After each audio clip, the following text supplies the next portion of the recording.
ও ইনকলাব মঞ্চের মুখপাত্র শরীফ ওসমান হাদী আর আমাদের মাঝে নেই। ইন্না লিল্লাহি ওয়া ইন্না ইলাইহি রাজিউন। কিছুক্ষণ আগে সিঙ্গাপুরের পররাষ্ট্রমন্ত্রী ভিভিয়ান বালাকৃষ্ণন আমাকে টেলিফোনে এই হৃদয় বিদারক সংবাদটি জানিয়েছেন। ফেসিবাদ ও আধিপত্যবাদ বিরোধী সংগ্রামের এই অমর সৈনিককে মহান রাব্বুল আলামিন শহীদ হিসেবে কবুল করুন, এই দোয়া করি। আমরা সবাই মিলে এই দোয়া করি।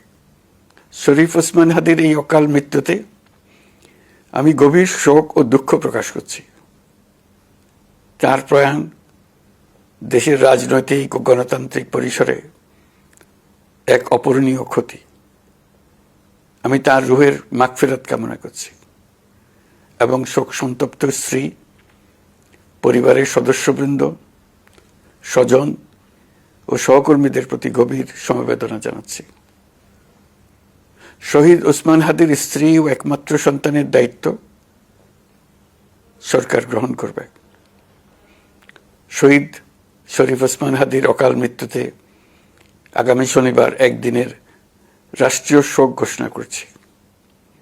এই উপলক্ষে শনিবার দেশের সব সরকারি, আধা সরকারি, স্বায়ত্তশাসিত প্রতিষ্ঠান, শিক্ষা প্রতিষ্ঠান সহ সরকারি বেসরকারি ভবন এবং বিদেশে বাংলাদেশ মিশনগুলোতে জাতীয় পতাকা অর্ধনমিত থাকবে। একই সাথে আগামীকাল শুক্রবার বাদ জুমা দেশের প্রতিটি মসজিদে শহীদ ওসমান হাদীর রুহের মাগফিরাত কামনায় বিশেষ দোয়া ও মোনাজাতের আয়োজন করা হবে। আপনারা তাতে শরীক হন। অন্যান্য ধর্মের উপাসনালয়গুলোতেও আয়োজন হবে বিশেষ প্রার্থনার। আমি বিশেষ কৃতজ্ঞতা জানাই সিঙ্গাপুর সরকারের প্রতি। তারা হাদীর চিকিৎসায় অত্যন্ত আন্তরিকতা ও পেশাদারিত্ব দেখিয়েছেন। বিশেষ করে সিঙ্গাপুরের পররাষ্ট্রমন্ত্রী ভিভিয়ান বালাকৃষ্ণন, যিনি একই সঙ্গে একজন বিশিষ্ট চিকিৎসক, তার প্রতিও তিনি নিজে হাদীর পরিচর্যা করেছেন, আমাকে নিয়মিত চিকিৎসা সম্পর্কে খোঁজখবর দিয়েছেন। এই নৃশংস হত্যাকাণ্ডের সঙ্গে জড়িত সকল অপরাধীকে দ্রুত আইনের আওতায় আনা হবে এবং তাদের বিরুদ্ধে সর্বোচ্চ শাস্তি নিশ্চিত করা হবে। এ বিষয়ে কোনো ধরনের শৈথিল্য দেখানো হবে না। বিপ্লবী রক্তে উজ্জীবিত এই তরুণ নেতা ওসমান হাদী ছিলেন প্রতিবাদের অনন্য প্রতীক। তার কর্মের মধ্য দিয়ে তিনি শুধু প্রতিবাদ নয়, দেশপ্রেম, ধৈর্য ও দৃঢ়তার অনন্য দৃষ্টান্ত রেখে গেছেন। আমি দেশের সকল নাগরিকের প্রতি আন্তরিক আহ্বান জানাচ্ছি, আপনারা ধৈর্য ও সংযম বজায় রাখুন। আইনশৃঙ্খলা রক্ষাকারী বাহিনী ও সংশ্লিষ্ট সংস্থাগুলোকে পেশাদারিত্বের সঙ্গে তদন্ত কার্যক্রম পরিচালনা করে সুযোগ দিন। রাষ্ট্র আইনের শাসন প্রতিষ্ঠায় সম্পূর্ণরূপে প্রতিশ্রুতিবদ্ধ। আমি আবারও স্পষ্টভাবে বলতে চাই, ওসমান হাদী ছিলেন পরাজিত শক্তি ফ্যাসিস্ট সন্ত্রাসীদের শত্রু। তার কণ্ঠ স্তব্ধ করে বিপ্লবীদের ভয় দেখানোর অপচেষ্টা সম্পূর্ণভাবে ব্যর্থ করে দেন।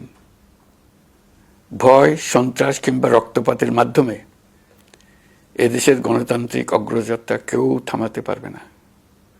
আমরা এখন গণতান্ত্রিক উত্তরণের চূড়ান্ত পর্যায়ে উপনীত হয়েছি। শহীদ হাদী ছিলেন এই প্রক্রিয়ার অবিচ্ছেদ্য অংশ। তার একান্ত ইচ্ছা ছিল আসন্ন নির্বাচনে প্রতিদ্বন্দ্বিতা করে নতুন বাংলাদেশ বিনির্মাণের পরবর্তী ধাপে সক্রিয় ভূমিকা রাখা। অত্যন্ত দুঃখের বিষয়, তার এই মহতী ইচ্ছা অপূর্ণ রয়ে গেল।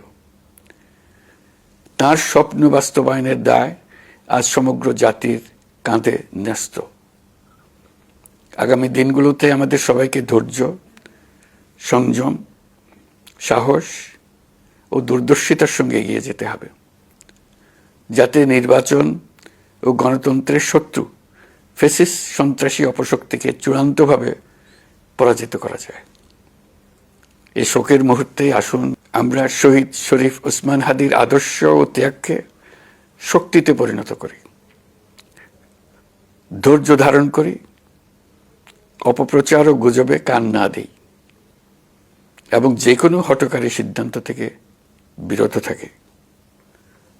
যারা দেশকে অস্থিতিশীল করতে চান তাদের ফাঁদে পা না দিয়ে আসুন আমরা সবাই ঐক্যবদ্ধভাবে গণতন্ত্র, ন্যায় বিচার ও গণমানুষের অধিকার প্রতিষ্ঠার পথে অবিচল পদক্ষেপে এগিয়ে যাই। এটাই হবে শহীদ হাদির প্রতি আমাদের প্রকৃত শ্রদ্ধা।